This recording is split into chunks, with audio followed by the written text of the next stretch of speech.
all, and welcome to week 5 of the Love Thy Body Project's interview series. I'm here today with a beautiful Jo Merret, who is a doTERRA advocate and a mummy of 2, and one of my really good friends who I podcast with. How are you, Jo?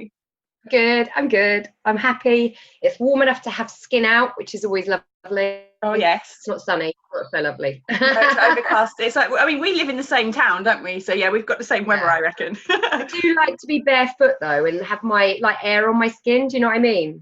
Yeah, absolutely. A little bit like grounded and with Mother Earth and all of the nature. Rhythm. Beautiful, Yeah. beautiful. Absolutely. So I thought today we could chat a little bit about routine and how it is important to a self-love. You know, if you're working on your self-love, you need that routine. But also how it's okay to not have that routine as well, as long as you've got some bits of you that work and flow.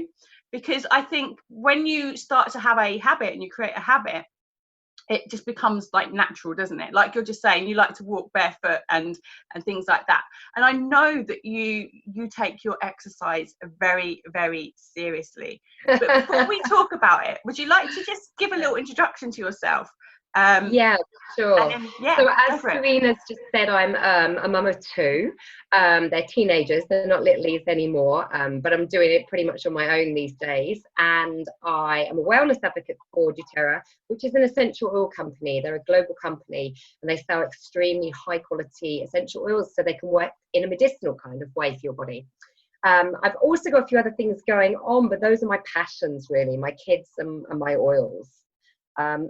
Exercise is a major part of my life, but it isn't something people ask me for advice all the time, but I'm not a pro. I asked, didn't I? I asked you the other day. I need help. I'm always happy to help. It's really funny, we're doing a cleanse with doTERRA starting next week, and I'm talking about exercise, but I'm very careful that I only talk about your mindset and your approach. I'm not qualified to tell anybody, you know, what exercises to do. I wouldn't go there. No. But what kind of exercise do you love? I've got a lady that's coming on here, I think next week, and she is a yoga teacher, and she's going to talk about yoga and that. But I think you do that as well, don't you? Adore yoga. Yeah, I didn't get into yoga until I'm 47. I didn't get into yoga until 5 to 6 years ago, and I decided to go right in off the deep end for hot yoga. Which is hard. It nearly killed me. It took a long time to understand that it's okay to come out looking like you've jumped in a swimming pool with your clothes on, and halfway through you think you're going to die. It's perfectly normal. It's all good. It's the resistance that offers the problem. We have this a lot in life. So yoga is my passion. I absolutely adore it. I don't get lots of time, although lockdown has been incredible for me, and it's given me a lot more time back to do those things that feel, when you're running a family and you're working, it feels indulgent sometimes to do those things that you need. So that's been really amazing for me, to give myself that permission to spend that time doing yoga and meditation and working out. Another thing I'm passionate about for me personally is heavy weights. Big old mother weights. I was going to say something really bad then. Yeah, the kind of weights that are like lifting your 10-year-old child. So that makes me feel empowered. I was somebody who, it's really funny, one of the people on my Facebook is my old PE teacher. She's friends with my mum, and people can't get over the change in me. At school I was someone, we talked about this on a podcast, we were complete polar opposites, I think, because I was somebody who despised all forms of exercise, but I don't think it helped that schools then, and I think probably today a little bit, don't encourage the idea of fitness. They encourage the idea of competitive sport and team sport. And I think that if somebody had introduced me at a much younger age to the idea of fitness and finding something you enjoy that keeps you fit, and it could be dance, it could be yoga, it could be walking, Pilates, heavy weights, that kind of thing. Now, I know some of the schools have gone down that route. Our school has got a gym that they allow the public to use as well. But that would have given me a much greater understanding of what exercise can do for your mind and body. Okay? Yeah. So for me, I love lifting a really heavy weight. I love intense HIIT, high intensity exercise that I can go hard at it for 30, 40 seconds and then catch my breath. But back in the day, it was all about cross country, and you had to run for half an hour. And I can run these days, but I had to teach myself in my early 30s how to control my breathing, and all this kind of thing was a foreign world to me. It came really naturally to my sister, and some people you see, they run like they breathe. It's just effortless. But for me, it's always a construct, a struggle. I have to plan it. I have to have my head in the game. I have to know that I'm going to be able to stop when I want to. So yeah, for me, exercise is a love-hate relationship, I suppose. Yeah. And how do you fit it into your routine? Where do you, in your daily routine, do you do that first thing in the morning, or yeah, are and you this doing is it? where it's hard when I was working certain hours before lockdown, because if I don't get it done in the morning, and I mean fairly early morning, like it could be anywhere between 7 and 10:30, I struggle. I really struggle. Okay. And that for me was my key. If I could put it, at the beginning, I used to write it down in a diary or on a calendar, and it wasn't negotiable. And I say this to people all the time. If you're serious about wanting to have fitness in your life, you don't have to be serious about the fitness. I mean, I'm always mucking about in the garden and laughing at something. I'm doing Joe Wicks at the moment, and at the gym, we always have a laugh. It doesn't have to be serious, but if you're serious about wanting it in your life as a what's the word, a continuum, you know, it's there, it's non-negotiable. You have to, I think, at the beginning, treat it like a job or an appointment. Like you wouldn't, I'm assuming you wouldn't dream of having an appointment with someone and just not showing. Exactly. Yeah. You know? Or you wouldn't tell your boss you'd be in work and then just not turn up because it was raining and you didn't feel like leaving the house. You know, that's the mindset that I try and get across to people, that you're going to do it and you're going to do it whatever. And if you're really going to struggle with it, tell yourself you're going to do whatever it is for 5 minutes, and you give yourself permission to stop, because I'm telling you, 99.9% of the time you don't stop. And if you do stop, it's because you really need to, you know, you're not well, or you're really exhausted and your body's telling you. So that's the kind of approach that I have.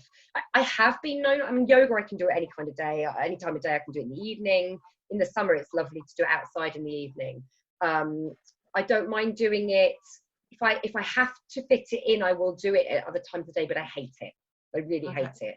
In the morning, I have more zest for life and I want to do it, you know? Yeah. And I think I agree with that, because mine doesn't include exercise, but it does include other stuff that's really good for my mindset. So I start my morning with a meditation and my gratitudes, and I make sure that I'm having a cup of tea without the children being around while they're still in bed. So I've got that time for me.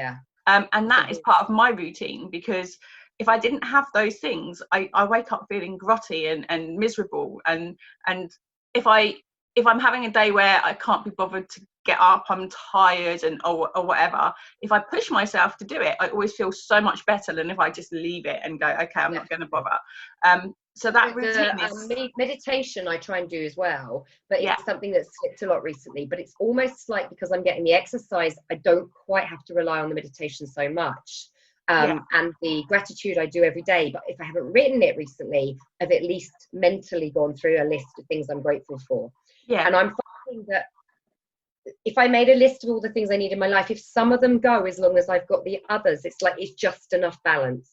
Does that make sense? Even with absolutely, even with like when you're doing the exercise, you're being mindful in that moment, aren't you? So in some kind of way, you're in that present moment, because when you're focused on the exercise, you're not thinking about other things. So in a kind of a way, that's still part of that meditational experience. For me it always has been. In fact, if I hadn't had the active, what I call active meditation, yoga, or like you say, the HIIT exercise, where literally all you can think about is getting your next breath, so your mind eventually stops thinking about anything else. If I hadn't done that in the years preceding meditation, I don't think for me personally I could have done meditation. And I can still only do led meditation. I can't do it on my own, because I've got a monkey mind, and so I need that focus. Yeah, absolutely.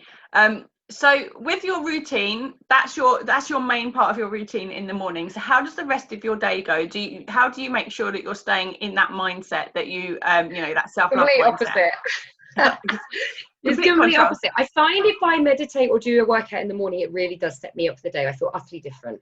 If there's times where I feel unwell or I am unwell, obviously when you're sick, you don't think about exercise, but it's that recovery period where you're still not well enough to do something, but you're not so sick that you are dying. So then I find that I struggle, because my body and my mind want to get back to doing it, but I have to tell myself and rein it in. You're not well enough, hold it back. And that's my struggle period. And at those times I might just go for a walk if I'm well enough to do that, because I have to do something.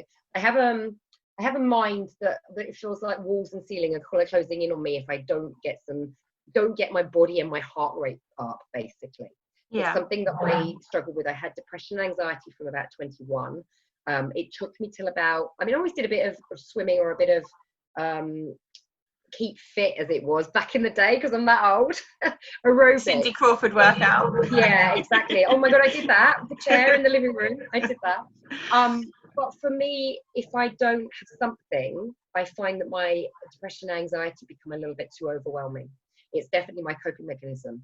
What is weird is, although that, and I can sometimes just do 10 minutes in the morning. If you haven't got any time, 10 minutes of going hard at it with no breaks is better than half an hour thinking, oh, I'm late for this and I've got to wash my hair and worrying, and don't add more strain to your life, you know.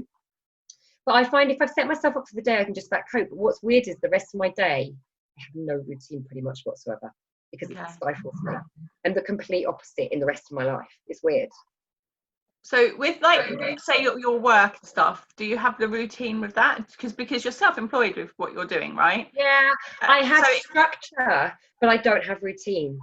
For me, they are quite different. So at the beginning of the day, I will make a list of the things I want to get done, and I always start afresh. Always, carry the bits over from the next day, but don't have your list with half things crossed out. It's messy. It plays with your mind. You constantly think about what you didn't get done. Put it on a new list. I've just literally added things that I've just done and crossed them off. I do that all the time. Things that I've just done. I even like have a shower. I know it sounds random, but and on there is always workout or meditation or go on the bike, or if it's a sunny day, go out in the sun. Even if you're out there just for your lunch, if you can do it, because it's so important. They're always on my list. So I have the structure of things I want to get done in the day. I have 3 things out of that I really have to get done. And the rest, if I don't get them done, I'm not going to break myself. It's nice if I do it. I try and do it, but I'm not going to. None of us can get everything done on our to-do list. It's just not possible. And I think if I literally wrote everything, it would be like I think that's the thing as well. We put ourselves under so much pressure because of the things that we haven't done. We never really give ourselves the credit for the things that we have done.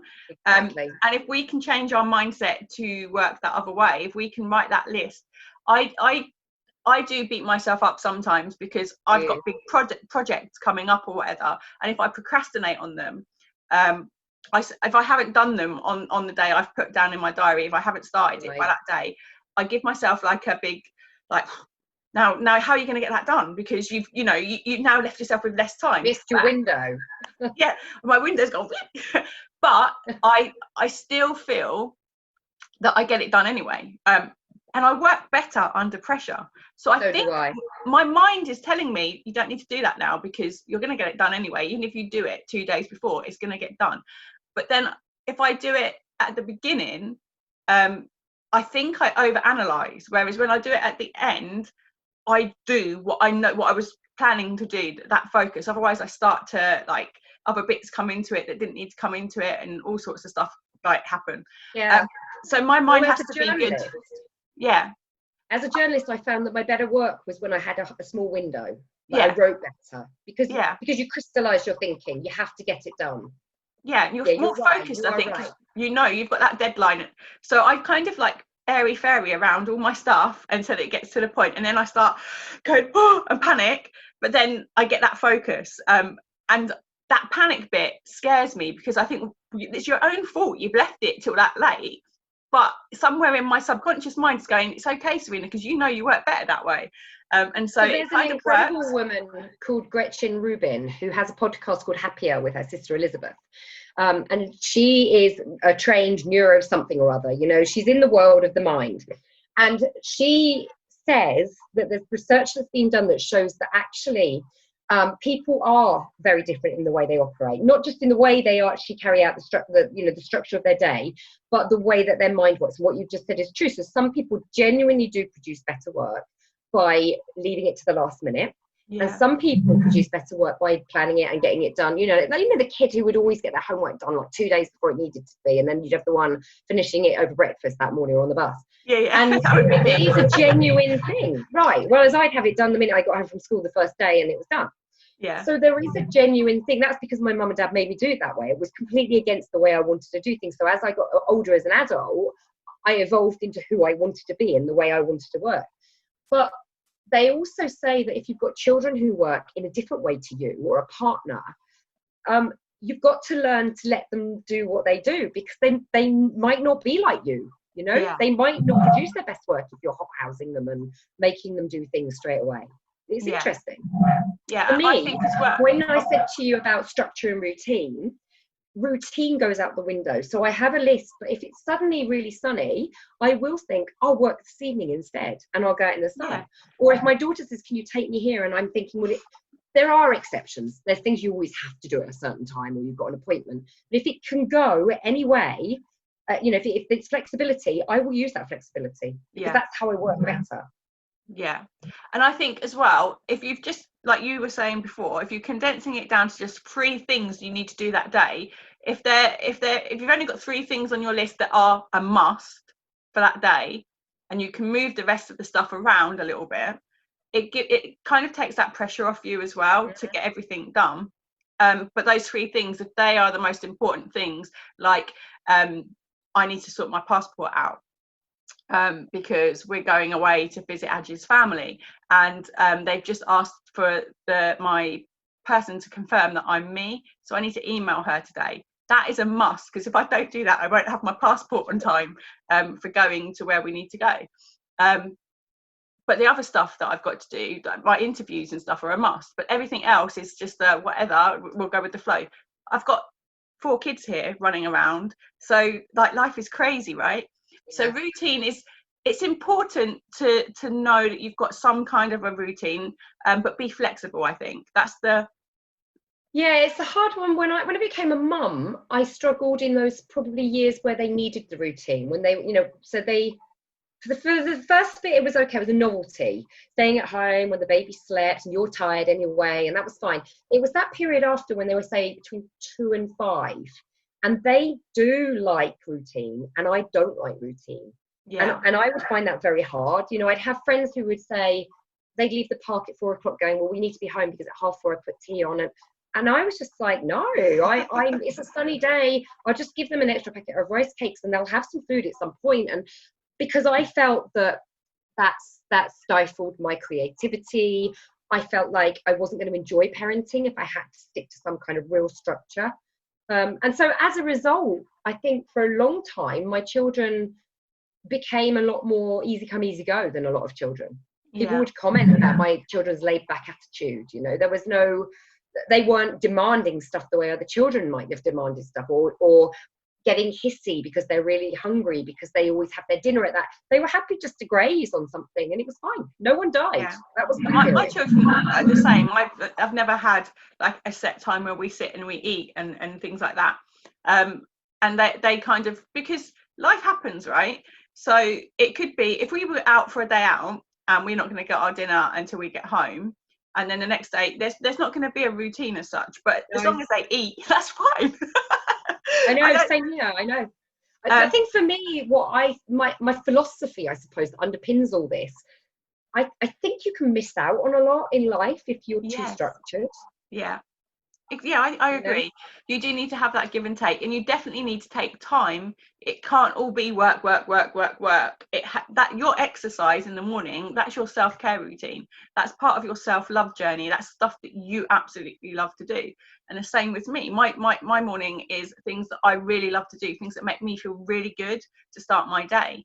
And so we're putting that self-love in our own little way. They're different, but it's still the same, that we're giving ourselves that love. And I think that's key. If you can fit things in that you love, things that like set your soul on fire and make you feel really good in your day at some point, then the rest of your day should be fine, whether you've got structure or not. We are evolving gradually into a world that's more accepting of self-care and sees it as really valuable. But I also think that the sooner we can get our people in our lives, you know, our children, our parents, our spouses, our partners, whoever we're with, whoever we live around, the sooner we can get them to understand that this is not indulgent, it's not selfish, the better. Because for me, I came to self-care fairly late in life. It mainly revolved around exercise for the first sort of 8 to 10 years. That was in my 30s. And then it evolved more into this, you know, meditation and the yoga, which I don't always see as exercise. I see more as something for the mind. And my husband, my now estranged husband, really struggled. My children have accused me of being selfish at times. And I just think it's unacceptable. I think as women, and especially as mothers, if we have empty batteries, we can't give back. And I think it's so important that we move into a world where people go, take the time for yourself. Not like I'm allowing you as a partner, or go on then, mum, treat yourself by role. You know, it should be okay. Because we should be encouraging each other. Absolutely. You know, I allow my children to have plenty of time for themselves. I allowed my, not allowed, my ex would go away to football matches. It was never debatable, but suddenly you become a mum and you're expected to give over your whole life, you know? Yeah. I've got one calling me in the corner. Can you hear him? Mom, he's just come in. Please close my door. I've had to put a no entry sign outside my door. There's a no entry sign on a piece of paper outside my door, just in case the children wake up. Yeah, exactly. Well, this one was looking for fish fingers or something. This one was already told because he was the one that was up when we started, so he knows. But yeah, thank you so much for coming and chatting with me today. It's been an absolute pleasure. And do you want to tell people where they can find our podcast as well before you go? Sure. Yeah. So if you go on Instagram, if you're on Instagram and you go and get more, you'll find every episode that we've ever made. You'll find we've got some quotes on there. We've got some links on there. We do a little audio video every week, so you can get a sample of what that theme is about. We've done motherhood this week. A few weeks back, we did vaginas. That was a good one. We talked about aging. We've covered so much. We've got so much more to talk about. We've got some guests. You can find us on there. If you can't find us on Instagram, or you're not on Instagram, Serena and I are clearly both on Facebook. I'm just on there under my name, Jo Merret. I think it's Jo Merret 1, something like that. So you can find us on Facebook as well. Yeah, perfect. Thank you so much for taking time out with me today. And I will see you very soon. Yes, we have a podcast. We do. We have to go and record one. We do. See you later. Bye. Thank you. Bye.